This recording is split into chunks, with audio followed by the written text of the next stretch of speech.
The earliest mention of Syria in classical literature occurs to the works of Aeschylus and Herodotus, at the time when the Greeks became acquainted with Assyria. It was a province of the vast Roman Empire. The name of Syria was formed as a result of the Greek mispronunciation of Assyria.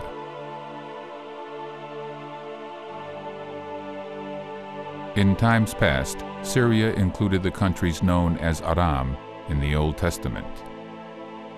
Those were Assyria, Mesopotamia, Babylonia, and Palestine, the entire area spread over Egypt into Arabia, the Tigris, and Cilicia. The land of Syria encompasses an immense collection of cultural and historical monuments.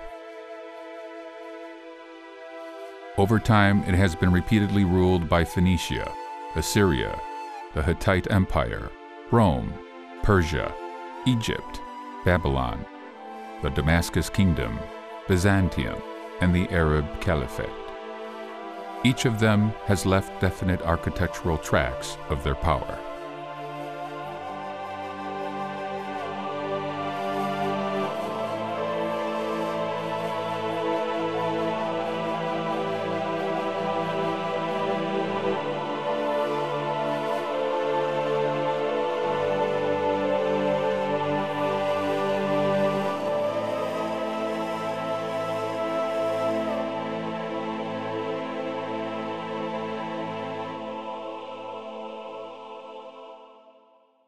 The ancient Greek historian Herodotus wrote that the Greeks called the Assyrians by the name Syrian, dropping the A. And that's the first instance we know of the distinction in the name of the same people. Then the Romans, when they conquered the western part of the former Assyrian Empire, they gave the name Syria to the province they created, which is today Damascus and Aleppo. So that is the distinction between Syria and Assyria. They are the same people, of course, and the ancient Assyrian Empire was the first real empire in history. What do I mean? It is that it had many different peoples included in the empire, all speaking Aramaic and becoming what may be called Assyrian citizens. That was the first time in history that we have this. For example, Elamite musicians were brought to Nineveh and they were made Assyrians, which means that Assyria was more than just a small country. It was the empire, the whole Fertile Crescent. The people of Syria, together with the Mesopotamians, made up a Semitic tribe called Arameans. Little is known about the prehistoric power structure of Syria. In ancient times, each city with its nearby villages and farmlands represented an independent state. Fabulous Damascus was one of them. For many hundreds of years, Damascus has been a constant war stage for foreign invaders. Like no other modern city in the world, Damascus has been influenced by a spectacular patchwork of diverse cultures and peoples. During its existence, the city has been a witness to the passage of every historical era, starting from the Neolithic.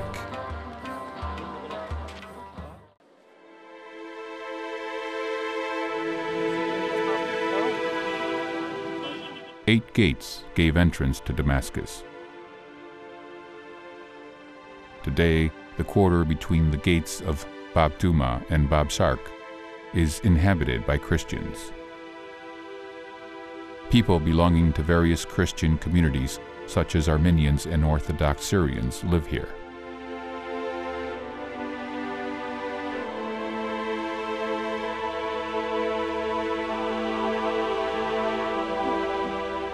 Narrow streets twist through the depth of the suburb,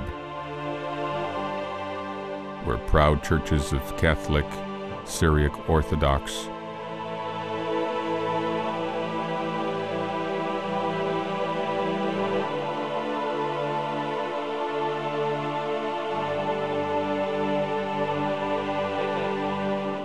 and Armenian apostolic faiths rise grandiosely into the sky from among residential buildings.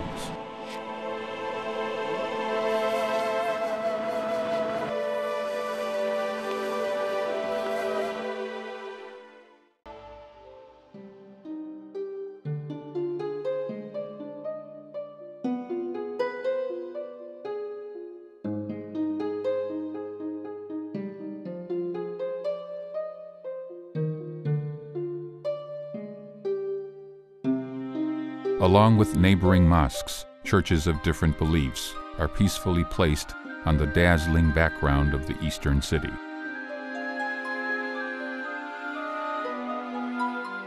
Those shrines are revered by every Christian. A few years ago, a miracle happened in the courtyard of St. Joseph Chaldean Church in Aleppo. The statue of Virgin Mary started crying bloody tears. Countless pilgrims now come to pray and venerate the Mother of God at this site.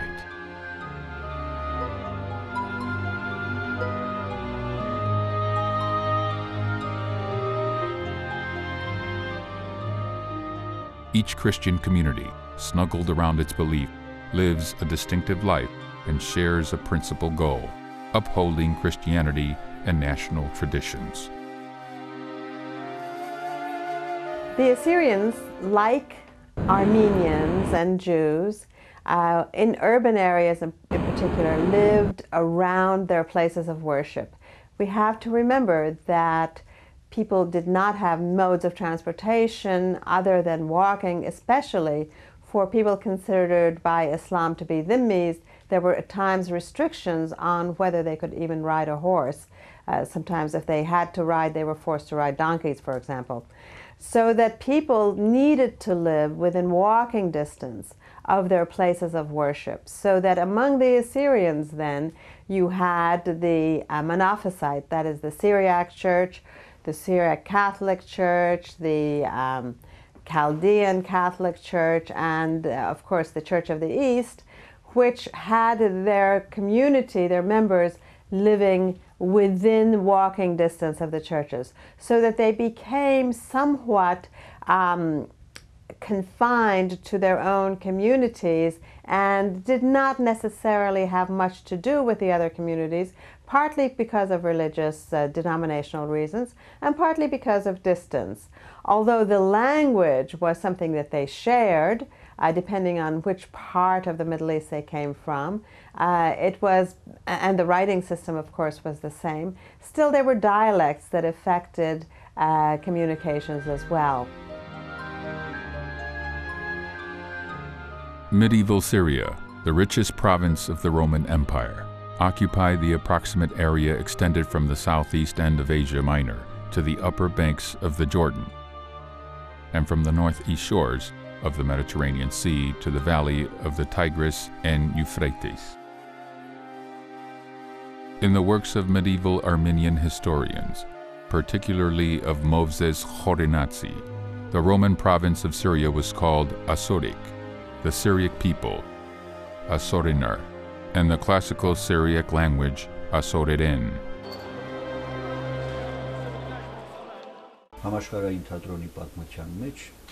There is a long period in the history of the world theater which is not researched so far. It dates back to the 5th through the 12th centuries, beginning from the collapse of the Roman Empire up to the formation of the European national kingdoms. The European literature researchers call this time period Greek, Syriac, Coptic, followed by the Western period Latin, Celtic, German. I would call the Greek, Syriac, Coptic period Assyrian Armenian as well, because the Armenians too belong to that period. Syria, or Asoric as the Armenians call it, was the leader in this aspect, for since the fall of the Roman Empire, it had become the main shelter of the Roman theatrical traditions. The facts are based in the existence of the ruins of theaters, which were many in the Middle East. In Syria, there were theaters in Edessa, Jabail, Bosra, Gaza, and Sirius. I counted only 5, but there were probably more. Several facts point out that the mimic theater in particular developed and prospered in Syria or Asoric. The most interesting fact referring to this is the speech of a 5th century scholar, Horicius, in support of the mimic theater.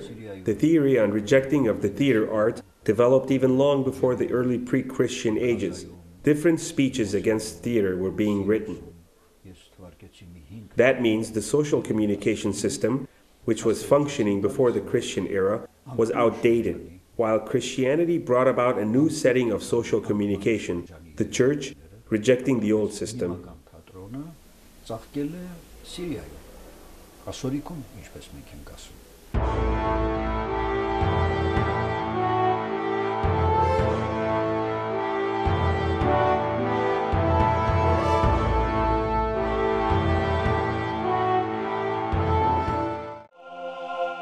Malula. It's an Arabic word meaning entrance.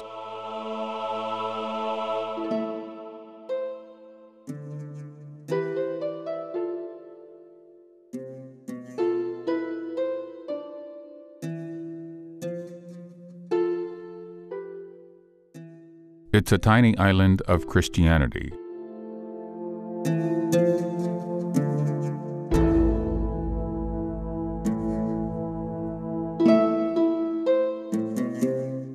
With an amazingly conserved ancient Aramaic as its spoken language.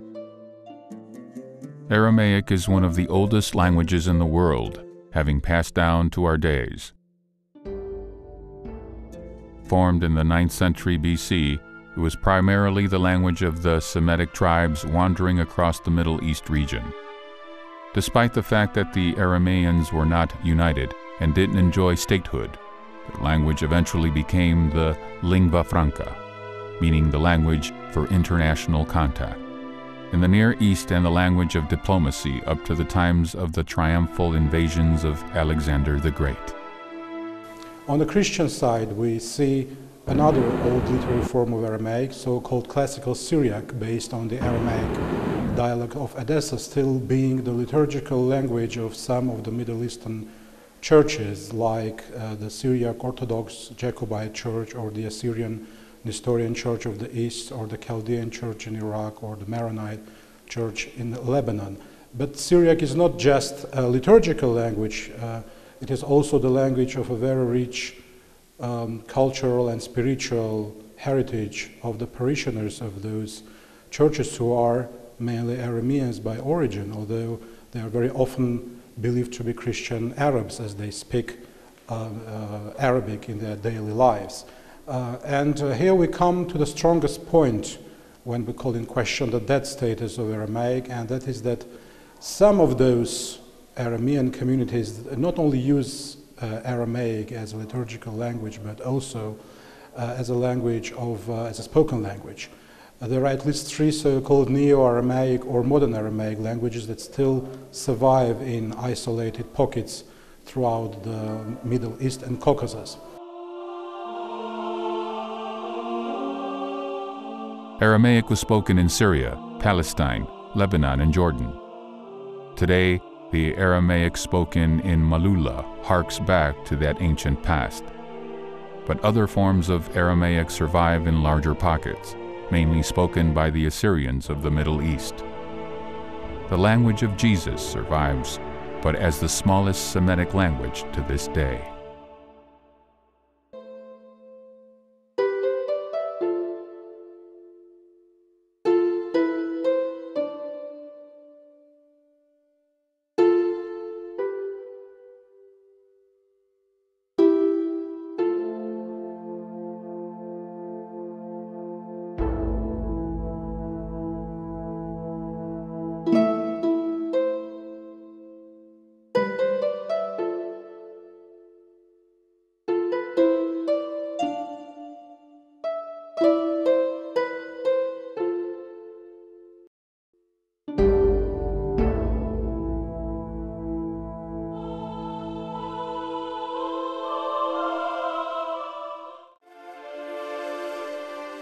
The present Arab Republic of Syria is a unique Middle Eastern country. It has traditionally provided a hospitable environment for all national minorities, often enjoying a fraternal relationship to them. Syria represents a blend of historical monuments of various civilizations and a place where Eastern and Western cultures have met. Visitors to Syria can go back some 3,000 years to the times of Roman Empire or feel the breath of the Arab Caliphate.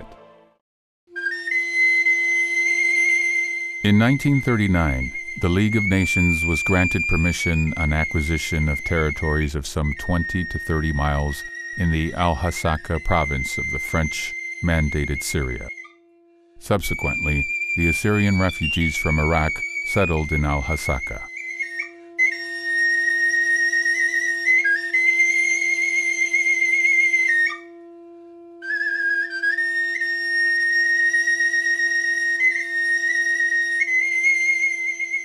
In the 20th century, many misfortunes and agonies befell the Assyrian nation.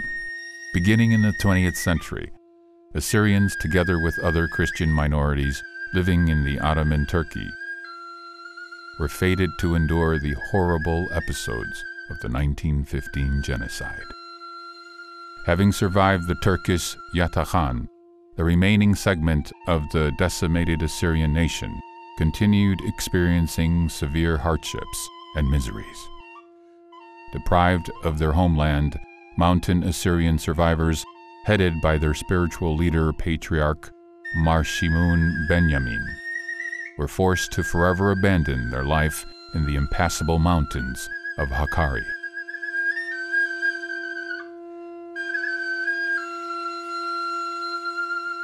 Wandering and humiliated, the Assyrian remnants scattered throughout the world.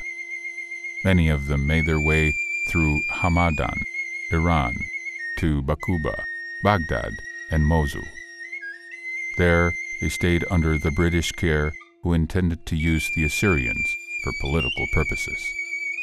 Reared in the rugged mountain environment, the Assyrian tribesmen were more than able to defend themselves and made excellent soldiers. As such, many of them were recruited by the British authorities to form the famed special forces known as the Assyrian Levies.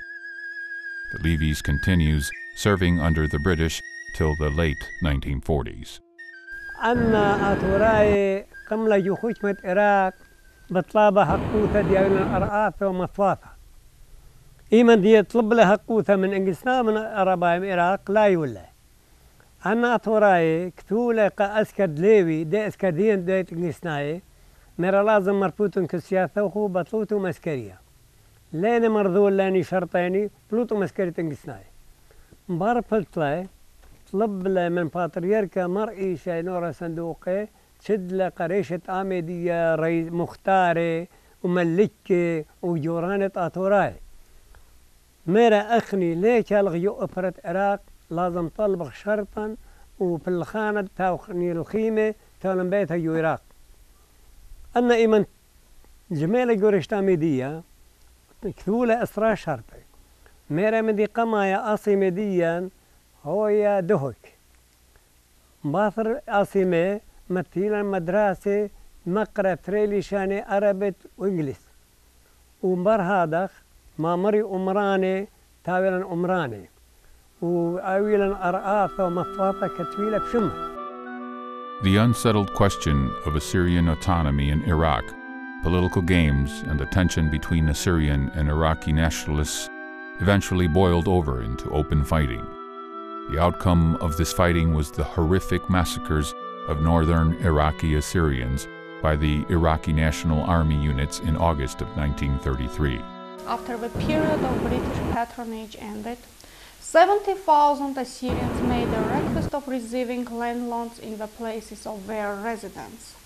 But Baghdad reacted with hostility to the natural and modest request of the so-called ungrateful Assyrians and intensified its oppressions. And the English authorities, who did not need the Assyrian services anymore, abandoned them, leaving this nation to the mercy of fate.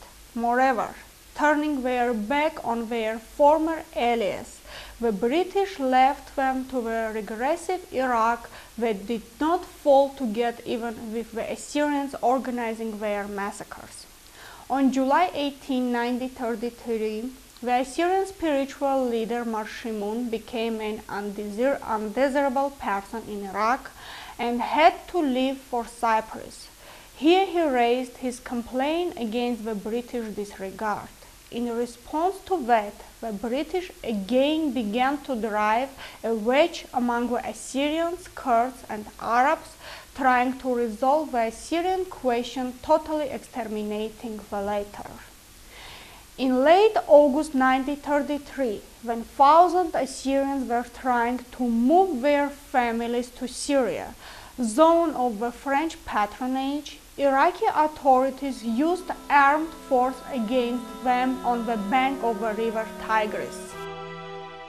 The Iraqi authorities aimed to disarm the Assyrians, but they refused to obey the directive to lay down their arms based on credible fears of harm.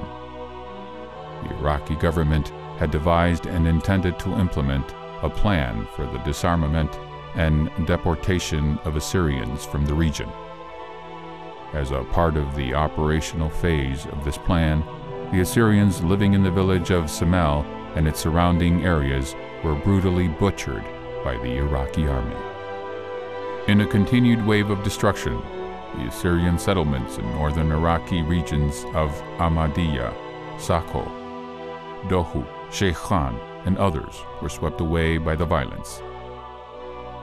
Meanwhile, the Iraqi mass media engaged in a propaganda campaign blaming the Assyrians for perpetuating a war against the Iraqi people. August 7 is another bloody page in Assyrian history known as Kutlop, Semeli, or Semeli massacres. Every year on this day of mourning, the Assyrians commemorated the sacrifice made by the Assyrian martyrs and pay tribute to the victims of the genocide. Assyrian villages on the Habur are comfortably situated along the river by the same name. Refugees from northern Iraq have settled here according to the region of Hakkari, to which they originally belonged. Hakkari province is situated in current-day Turkey.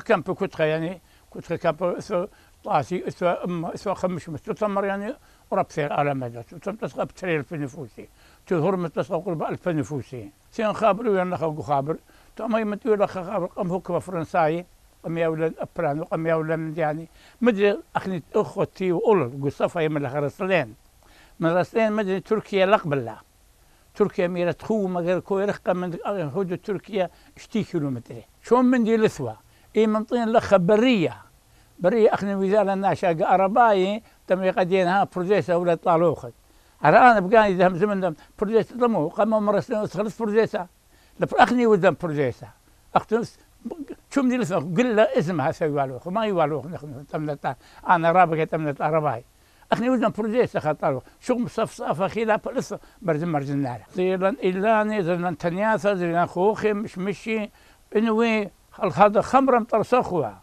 خمره برميل مطرسخوها خمره من الطالعه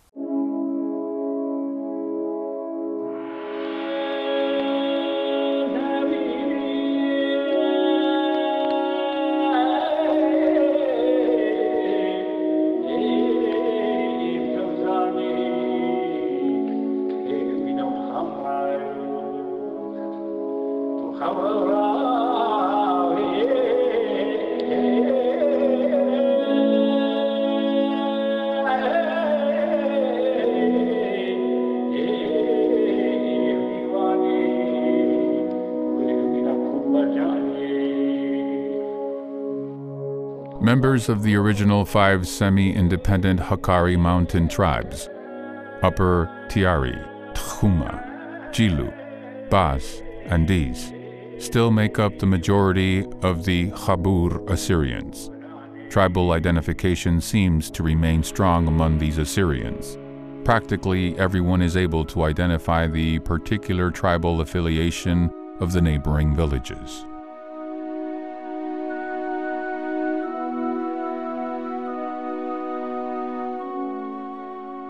Until the 1940s, Assyrian refugees were not granted Syrian citizenship.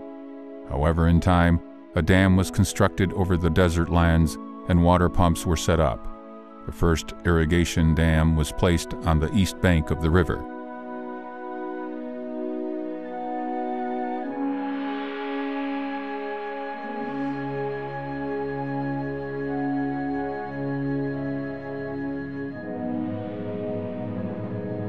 Assyrian migrants cultivated the desert lands, grew vineyards, fruit trees, cotton, and wheat. However, not every settlement succeeded in farming. The general lack of water and scarcity of annual rainfall forced the people to move to larger Syrian settlements and even to Lebanon in search of jobs and a better life.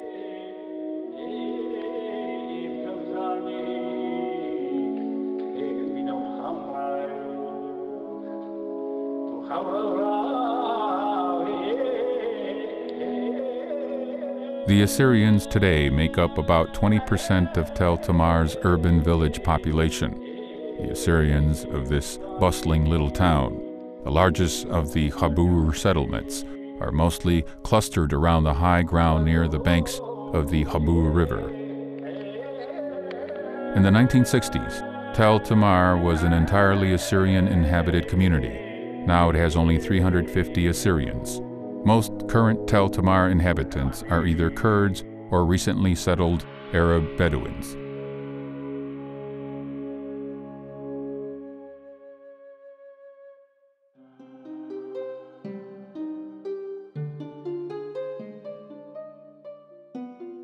Since the Assyrian resettlement in the Habur, the first state school was established in Tel Tamar. Later, this was followed by the construction of the hospital. In Tel Tamar, the Church of Our Lady, completed in the early 1980s, still serves as the center of the Assyrian community. Some 500 meters away from the new church stands a large green domed brick mosque, built in the 1970s to serve the growing Muslim population.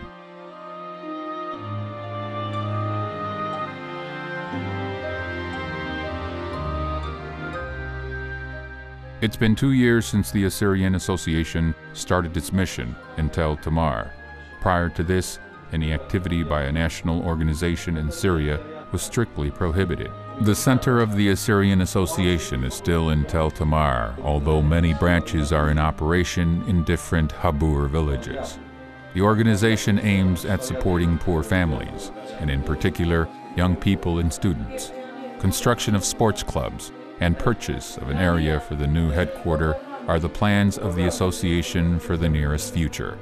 The association includes members not only from the Church of the East, but also from the Chaldean and the Syriac Orthodox churches.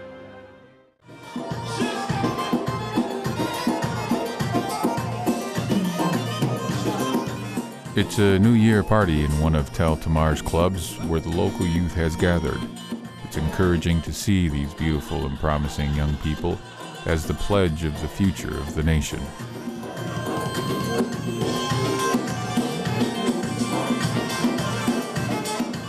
Assyrian music and songs are being performed by a local band.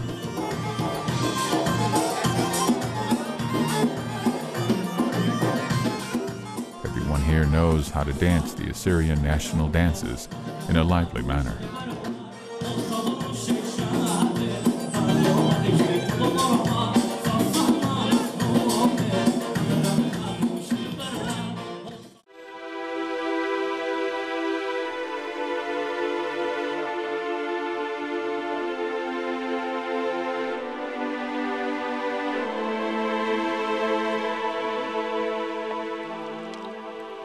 Every first Wednesday in January, the Tel Machas villagers begin preparing murtucha at 6 a.m. Murtucha is a blend of oil, flour, and salt, baked on the hearth. It is given to every resident of the village, but the first share, according to the tradition, goes to Habur's barren women.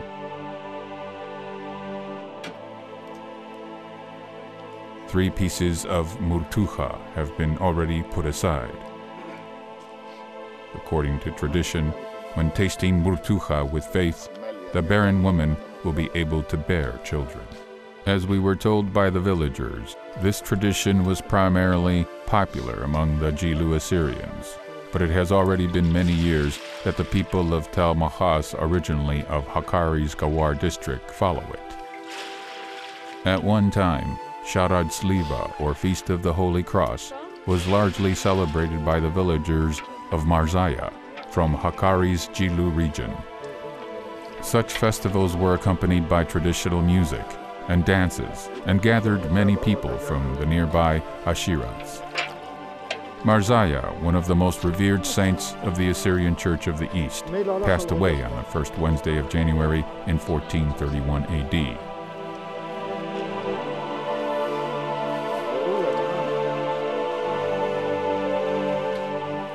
Murtucha is prepared every year on this day.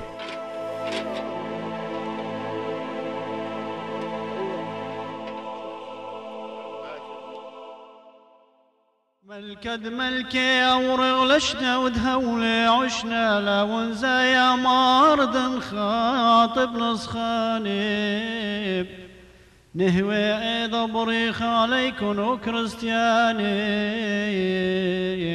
وثهو نرخيمي عيني ملكي أبدياني. A service on the occasion of Murtucha is celebrated at the church in Tel Mahas. Marzaya's hagiography reveals that the saint lived and preached in the Jilu region together with his disciple. A homonymous church stands in Jilu where Marzaya's relics repose.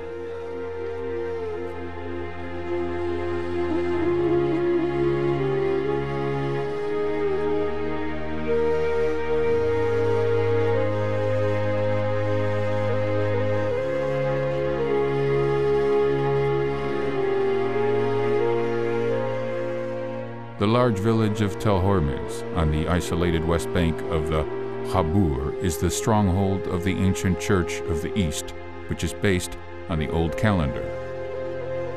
Seated in Baghdad, Maradide is the patriarch of this church. It's January 7 today.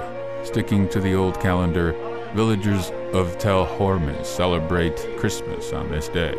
It's a Christmas liturgy.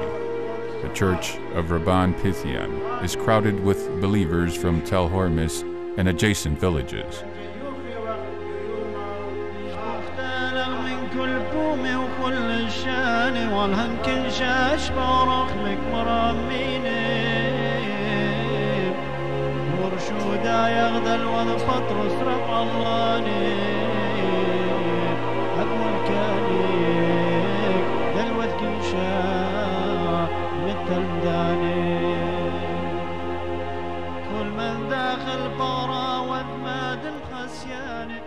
The settlement is made up of some 150 Assyrian families today. All of them are descendants of Assyrians from the Tahuma Ashirat. The people here are fortunate to have land plots with a sufficient supply of water. Vineyards, orchards, and agricultural crops planted by Assyrians still remain in this area. Tel Hormuz winemakers are famed in the region.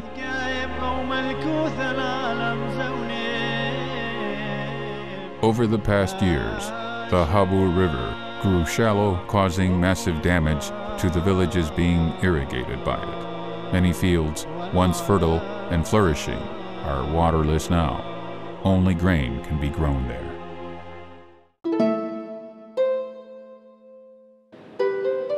This magnificent temple of Mat Mariam in Tel Nazri was built a few years ago.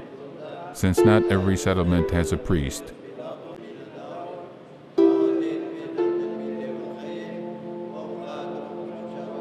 Kasha Givargis David serves in Tel Nazri, as well as the neighboring villages. History records a number of cases when Muslims have revered Christian saints and holy sites. This Arab man, leaving his shoes at the entrance to the shrine, has modestly taken a seat at the end of the hall, venerably following service.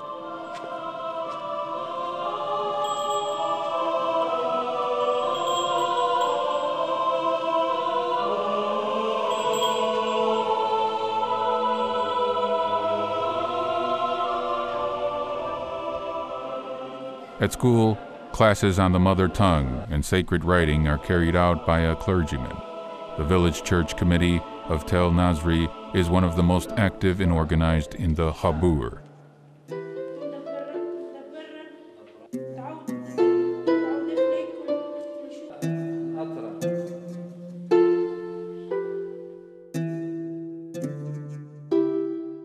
Many churches bear the names of the Hakkari traditional shrines.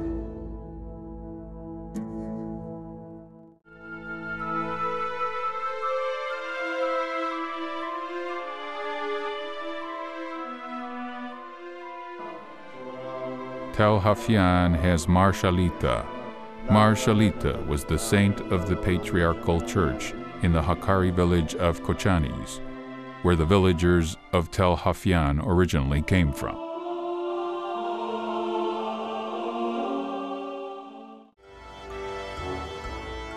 This is the Christian quarter of Qamishli with narrow, meandering streets, high buildings and imposing shrines.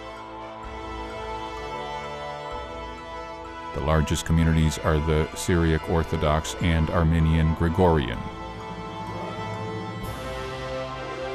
The city has also communities of Chaldean Unites, Catholic Syrian, Assyrian Church of the East, Catholic Armenian and Protestant churches.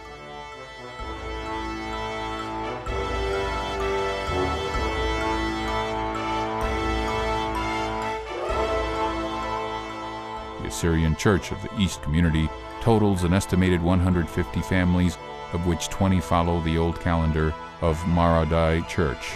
They live in this part of the city.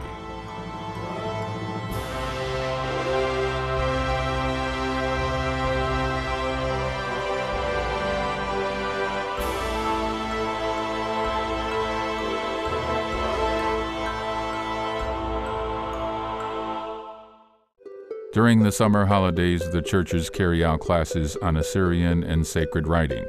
The Assyrian Church of the East, named in honor of Mara Prem, offers sport classes and music training for the young people in Qamishli.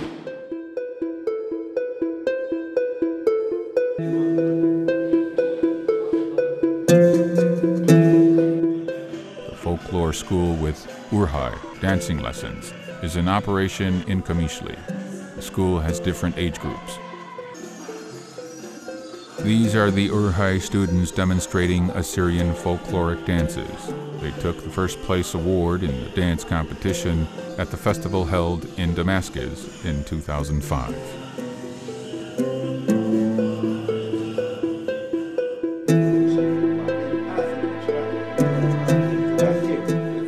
Assyrian Democratic Organization Mtakasta, one of the Assyrian political parties, launched its mission in Qamishli in 1957.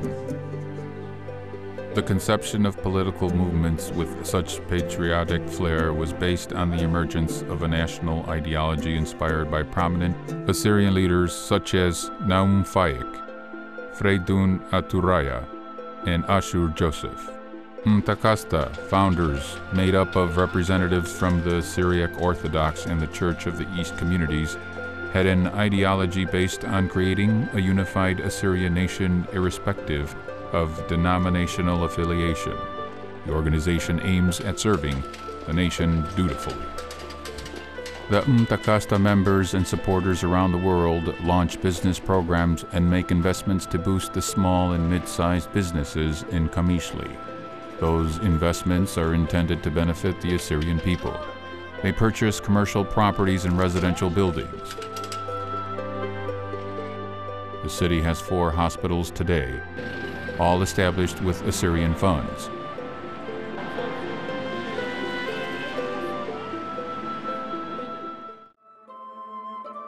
Most members of both the Assyrian Church of the East and the Uniate Catholic Chaldean Church in Syria are still centered in north and northeast regions of the country. Tel Arbosh is the sole village of the Uniate Catholic Chaldeans.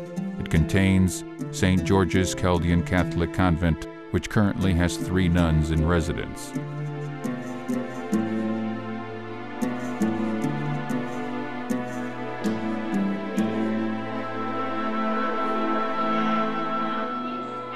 kindergarten run by the congregation is attended by children from the Habur settlements. They stay here till noon, playing, drawing, and learning to recite and pray. After their day is done, they are taken home.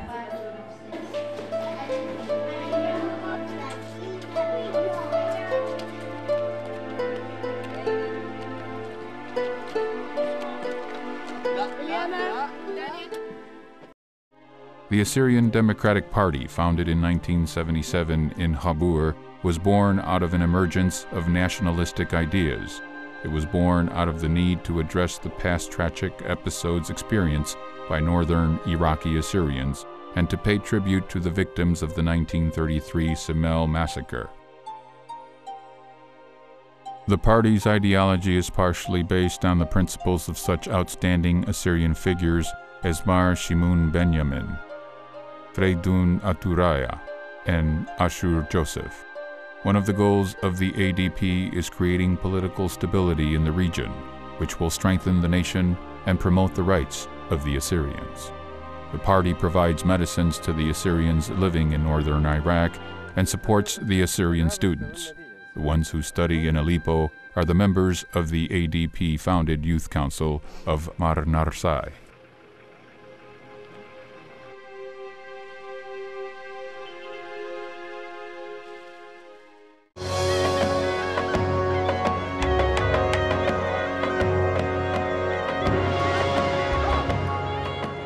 The Orient, the birthplace of human culture. The first clause of the Hakkari parable is reminiscent of the struggle for the survival of human ideas, a place of birth, but no burial. The glorious mountains of Hakkari are left behind in modern-day Turkey. That area of the world is now the hottest spot in recent history. The bitter memories of the new generations of Highlander Assyrians are intertwined with Hakkari, where their ancestors once lived.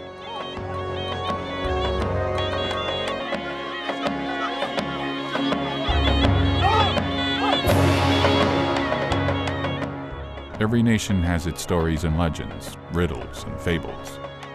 Sometimes they have analogous meanings, but differ in form. They are popular among common people and are passed on from generation to generation. Ordinary people are similar irrespective of race and religion. Thus, wisdom is universal with no homeland and nationality.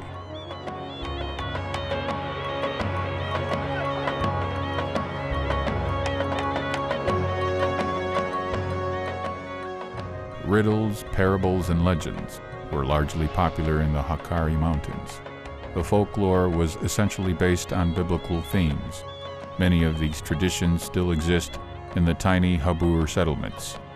The Habur people of Hakkari origins still bear many parables, anecdotes, and fables in the corners of their memory. A Syrian woman is highly moral, hardworking, and devoted to her husband, wrote researchers. The most sacred work for Assyrian women is baking of lavash, thinly rolled out dough baked on tanura walls. Tanura is a clay-coated pit where fire is kindled.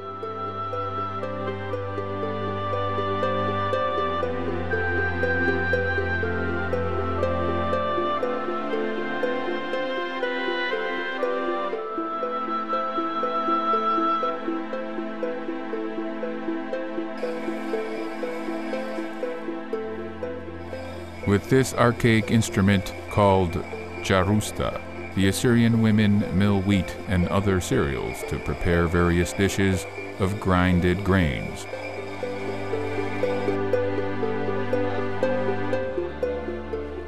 This instrument called khashuta is for grinding oats. It's a hard task to be done by women. That is why exclamations like these need to be let out to muster up strength during the process.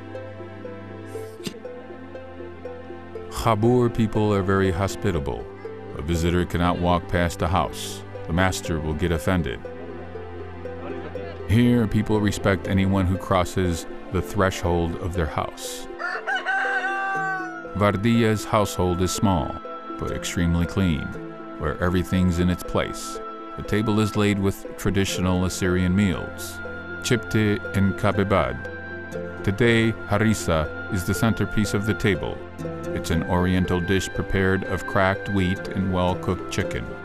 Harissa is mostly made on religious holidays or feasts of saints.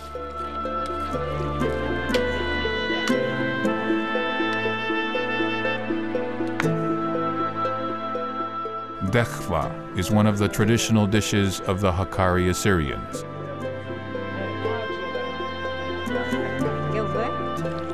It's made of mutton, dry buttermilk, and grinded oats, and is served up mainly on holidays.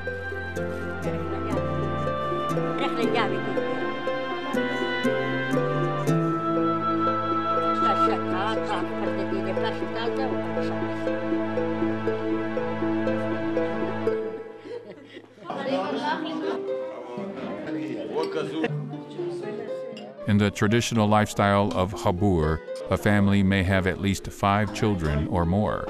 However, the new generations view life from more modern perspectives. Extended family of Dadishu has gathered together today. In its head, the grandfather is surrounded by his sons, daughters-in-law, and grandchildren to celebrate New Year 2006. Sava Daniel, getting a little tipsy on his favorite drink, arak, started telling jokes and anecdotes about the Hakkari Highlanders and the Urmia Assyrians. The emotional outburst of the Highlanders, sons, is on full display, especially on New Year's Eve. They are as soldierly, as energetic, and as loud as their ancestors.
From the earliest times, Assyrians have had a rich collection of folk songs.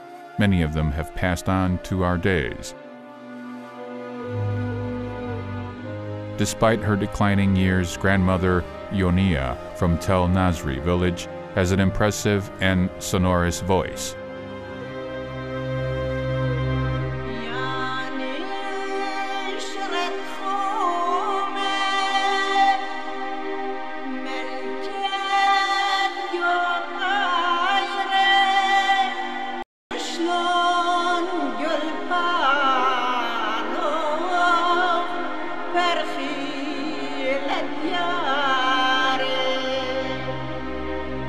لقاء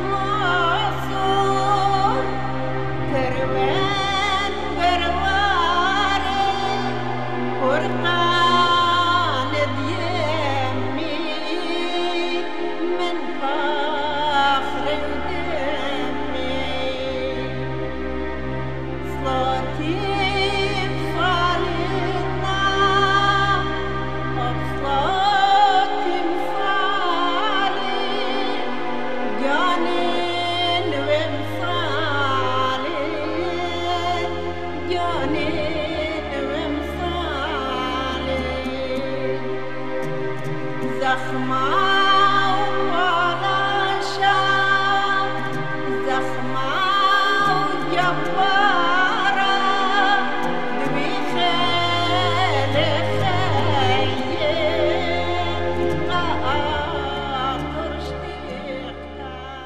a profound tremble, she performed a patriotic song called Nishra di Tchuma, the Eagle of Tchuma. Like many old people here, she remembers almost every national song and hands them over to the next generation.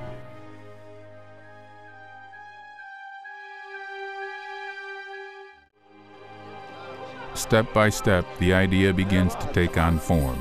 A dance is a reflection and reproduction of the history, culture, and philosophy of the people. The dances reflect a part of the people, their attitudes toward life and their traditions.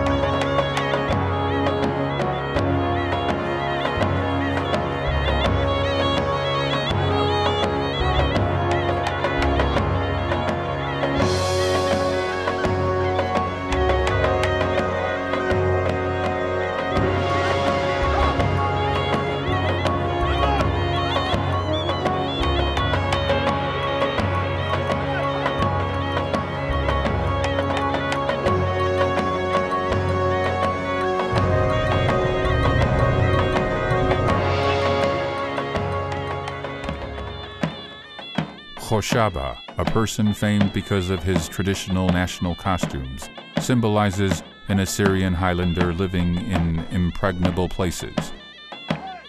Those who remember him confess that little has changed in his appearance over the years. Though he is not young, his performance of the Assyrian dances is spirited and full of life.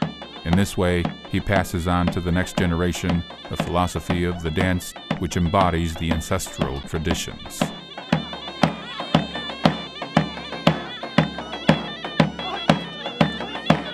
Sepa and Matala, or the sword and the shield, is a winner's dance.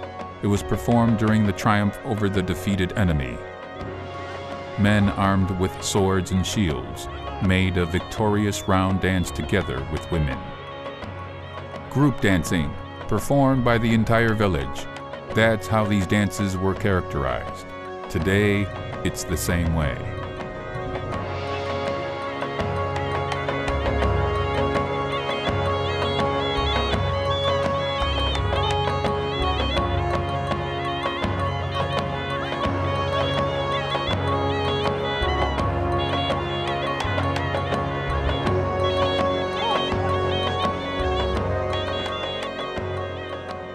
As long as the Assyrian song and dance lives on, even in a tiny settlement in Habur, where Higit Jamat is accompanied with the inspiring sounds of Zurna and Davula, the nation will live on.